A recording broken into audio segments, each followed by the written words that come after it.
Assalamu alaikum friends. Today I will discuss how to add clocks for multiple time zone in Windows 10.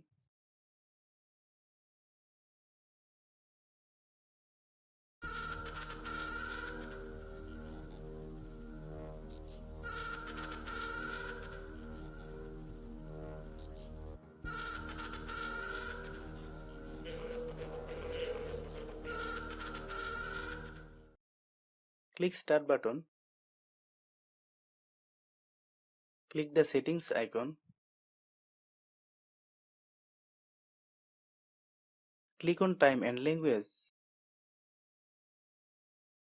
Click add clock of different time zone. Click the option to show this clock.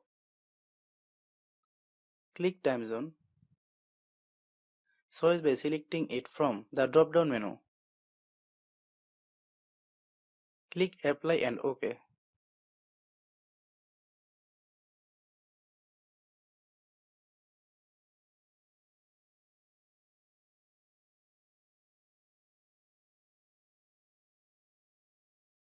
Clock 1, clock 2.